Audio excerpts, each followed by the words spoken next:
And now back to Bobby Likis Car Clinic and your host, Bobby Likis. And welcome back to Bobby Likis Car Clinic.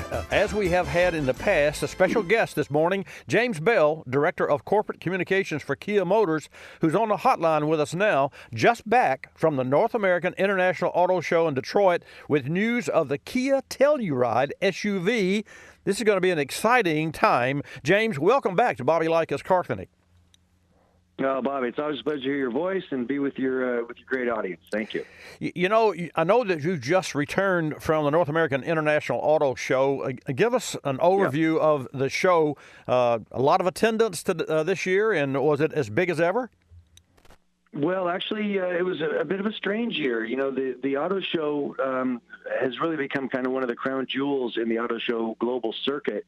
With its January timeframe, and the pressure from CES and the LA Auto Show and just manufacturers doing a lot more things individually and not connecting their events to an auto show started putting some pressure on Detroit.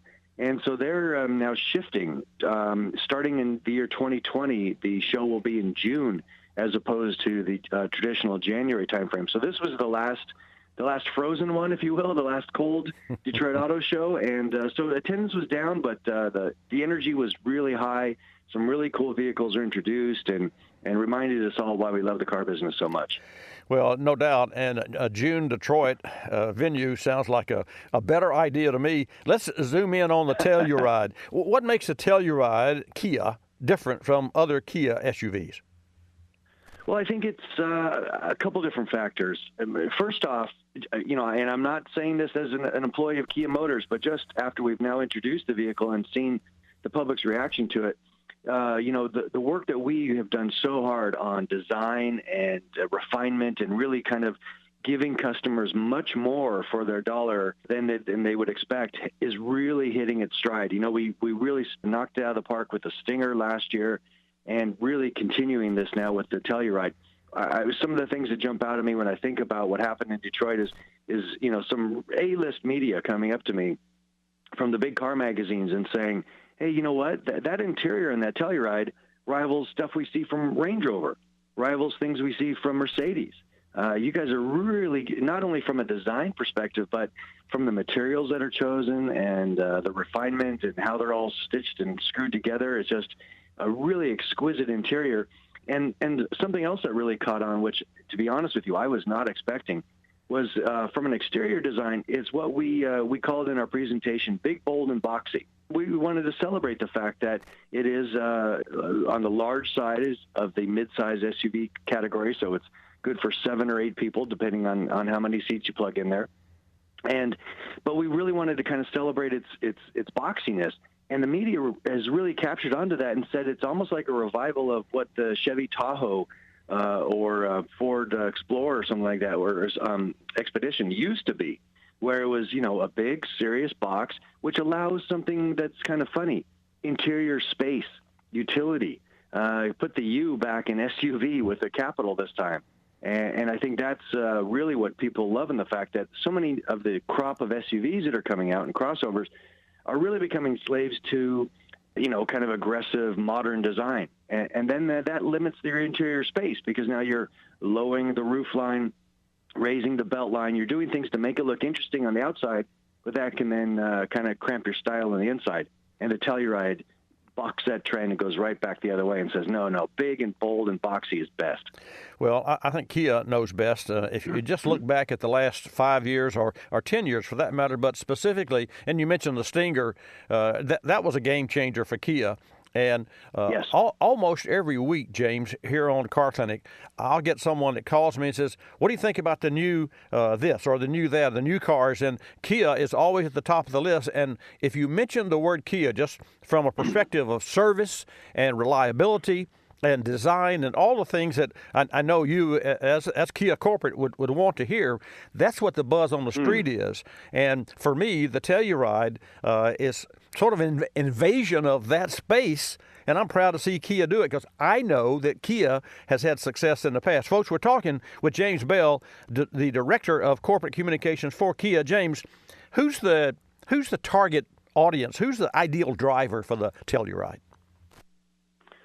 Well, I think it's kind of a twofold answer there. Number one, what we see is the traditional family crossover buyer, somebody who's maybe coming out of a Chevy Traverse or a Ford Explorer or a Honda Pilot, something like that. We see this as being a slight step up in size, design refinement, as I just described, but then doing it at the Kia value story with that great 100,000-mile warranty, more technology on board than you would get for your dollar elsewhere. So we, see that traditional buyer. But I think we're also going to see people kind of gravitating back to, as I said earlier, about the kind of the bold boxiness of the vehicle. People saying, you know what, okay, I need an SUV, but I actually want a box. I want something that can hold a lot of stuff. I want something that I can pick people up at the airport and then still put their luggage behind them in that back section of the car, as opposed to asking them to put the luggage on their laps in that third row. I think that, again, the people are just thinking it's time for that utility, but I don't want the fuel efficiency or the drive penalty. A proper, or what we consider a traditional SUV, would be a body-on-frame type vehicle. Of course, a vast majority of them now are, in the crossover space, are all unibody, as is the Kia. But then it kind of crosses both worlds. It's got that toughness and that space that you get from doing a body-on-frame, but does it in a unibody way, so it's much more comfortable to drive and quiet, and gives that car-like drive that most just about everybody you talk to says they're looking for in their next SUV. Yeah, got it. So James, is this the first Kia designed and assembled completely in the U.S.? Well, let's see. Let's work this through. It was designed in our facility here in Southern California. It being built and put together in our factory in West Point, Georgia, and will be then, of course, sold predominantly to the U.S. market. We also see some business for it in parts of Asia and the Middle East, other areas that have lower fuel prices and embrace those larger vehicles. This is a vehicle made by Americans, built by Americans, for Americans. It really is a bold play, getting right in the face of, as I said, Chevrolet, Ford, Toyota, you name it. And when will it hit the showroom floor? We are ramping up production in Georgia right now. In fact, I had a conversation with our plant manager yesterday, and he said that he's really pleased with the early builds and expecting to get them out sooner than we even expected. Looking at probably, I would say, you see pretty good coverage in dealerships by the early part of March, maybe even late February. Well, just one more question. Share with our Car Clinic listeners and viewers a little bit about the technology available in cabin with the new Telluride. Yeah, so first off, as I said earlier, Kia is all about over-delivering value and technology for the dollar that you pay for it. So from a technology perspective, we were one of the first manufacturers to offer Apple CarPlay and Android Auto.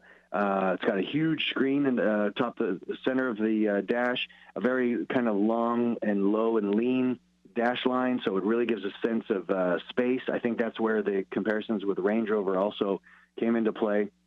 And one of the things we're really excited about is as we get nearer to what we'd call, autonomous driving, this is Kia's boldest move that way. Now, it's not to the point where you jump in the car, push a button, and say, "Take me to Grandma's house," but we're getting closer. This vehicle, the Telluride, is loaded with sensors and technology to watch all corners of the road as you're driving, warn you when things are changing to the side, to the rear, to the front, anywhere around. And can also take on some of the highway driving in an autonomous way. But one of the things I think that's neat is because we have all this technology and sensors on board, it has a system which will, once you've parked the car, let's say you've got a kid in the passenger side coming out the rear door. If there's a car coming up that way, or a bicycle, or any sort of, the car perceives any sort of threat through there, it will keep that rear door locked until that threat passes. Wow. Again, you've got this vehicle just loaded with these sensors.